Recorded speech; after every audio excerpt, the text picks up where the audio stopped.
Assalamualaikum warahmatullahi wabarakatuh. Selamat pagi anak-anak semua. Bagaimana kabarnya hari ini? Baik semua ya, alhamdulillah. Bertemu lagi dengan Pak Lisin di Al-Quran Hadis kelas 2.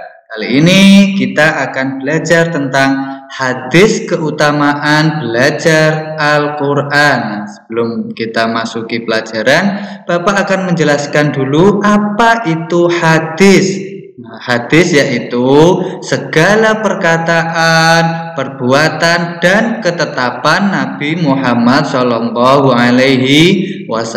yang kita jadikan sebagai landasan syariat Islam. Kemudian apa itu Al-Quran? Al-Quran adalah kitab suci kita, yaitu kitab suci umat Islam. Dan sebagai umat Islam terhadap Al-Quran kita mempunyai kewajiban-kewajiban. Apa kewajiban kita terhadap Al-Quran? Nah, kewajiban kita terhadap Al-Quran yakni yang pertama kita harus mengimani atau mempercayai, karena Al-Quran adalah termasuk kitab suci, yang mana rukun iman adalah salah satunya harus percaya kepada kitab-kitab Allah. Kemudian yang kedua, tugas kita atau kewajiban kita terhadap kitab suci Al-Quran yaitu mempelajari. Yang pertama kita pelajari lafalnya dulu, kita pelajari bacaannya, kemudian kita juga harus mempelajari kandungan Al-Quran atau kandungan isi Al-Quran, sehingga kita kalau tahu isinya kita bisa mengamalkannya dalam kehidupan sehari-hari, sehingga kita termasuk orang-orang yang beruntung karena bisa mengamalkan Al-Quran. Coba kita simak hadis berikut ini. Khairukum man ta'allamal Qur'ana wa 'allamahu. Artinya, sebaik-baik kalian adalah yang mempelajari Al-Quran dan mengajarkannya. Hadis riwayat Al-Bukhari. Jadi dari perkataan Nabi Muhammad tadi, hadis tadi menjelaskan bahwa orang yang paling baik adalah yang mau belajar Al-Quran dan apabila sudah bisa mau mengajarkannya kepada orang lain. Mempelajari dan mengajarkan Al-Quran itu meliputi apa saja?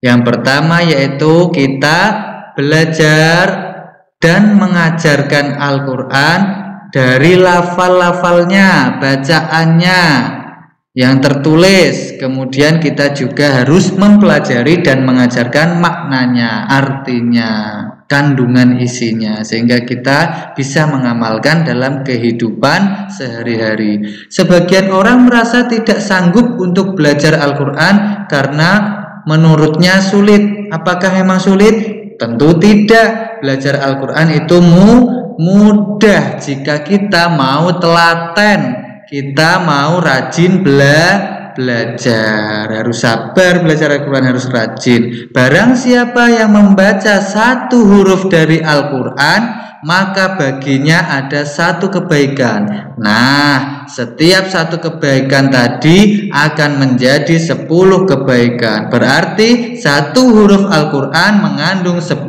pahala atau 10 kebaikan. Siapapun orang muslim yang membaca Al-Quran, baik paham artinya maupun tidak paham artinya, mereka tetap mendapatkan pahala. Al-mahiru bil Qur'ani ma'as safaratil kiramil bararah walladhi yaqra'ul Qur'ana wa yatata'ta fihi wa huwa alaihi syaqqul lahu ajrani. Yang mahir membaca Al-Quran, ia akan bersama para malaikat yang mulia. Sedangkan yang tidak mahir, yang masih belum lancar, maka baginya ada 2 pahala. Orang yang mahir membaca Al-Quran itu yang bagaimana? Yaitu yang bagus dan tepat bacaannya. Makhorijul hurufnya tepat, tajwidnya bagus, tepat. Nah, sedangkan orang yang masih terbata-bata membaca Al-Quran, maka ada 2 pahala baginya, yaitu pahala membacanya atau pahala tilawahnya, juga pahala atas usahanya walaupun kesulitan dalam membaca Al-Quran. Nah, setelah tahu kebaikan dari Al-Quran, yuk kita semangat membaca Al-Quran dan belajar Al-Quran, karena banyak sekali keutamaan-keutamaan yang ada di dalam Al-Quran. Untuk bisa membaca Al-Quran dengan baik dan benar, maka kita harus mengenal huruf-huruf hijaiyah. Maka dari itu kita harus hafal huruf hijaiyah, karena Al-Quran terdiri atau disusun dari beberapa huruf-huruf hijaiyah yang kemudian menjadi bacaan Al-Quran. Mari kita baca bersama-sama huruf hijaiyah bersama Nusa dan Rara. Selamat menyaksikan. Udah siap, Ra? Siap. Alif, ba, ta, sa, jim, ha, ho, dal, zal, ro, zai, sin, shin, sod, do, dal, do, ain, goin, fa, kof, kaf, lam, mim, nun, waw, ha, lam, alif, hamzah, ya. Huruf hijaiyah saat baca Al-Quran, setiap hurufnya 10 pahala. Huruf hijaiyah diulang, dipahami, penyusun ayat suci dalam kitab Al-Quran. Alif, ba, ta, sa, jim, ha, ho, dal, zal, ro, zai, sin, shin, sod, do, dal, do, ain, goin, fa, kof, kaf, lam, mim, nun, waw, ha, lam, alif, hamzah, ya. Huruf hijaiyah saat baca Al-Quran, setiap hurufnya 10 pahala.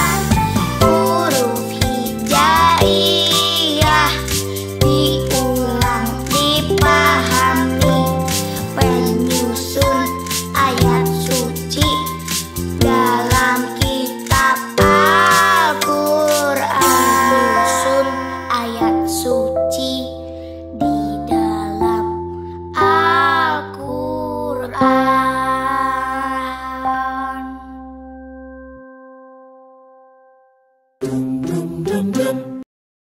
Nah, demikian tadi sudah kita baca huruf-huruf hijaiyah, yaitu huruf penyusun Al-Quran. Setiap satu huruf dari Al-Quran bernilai 10 pahala atau 10 kebaikan. Sudahkah kalian membaca Al-Quran hari ini? Ingat ya, khairukum man ta'allamal Qur'ana wa 'allamahu. Sebaik-baik kalian adalah orang yang mau belajar Al-Quran dan mau mengajarkannya. Oke, untuk pelajaran pada hari ini kita cukupkan sampai di sini. Kita tutup dengan hamdalah, alhamdulillahirabbil alamin. Akhirul kalam. Wassalamualaikum warahmatullahi wabarakatuh.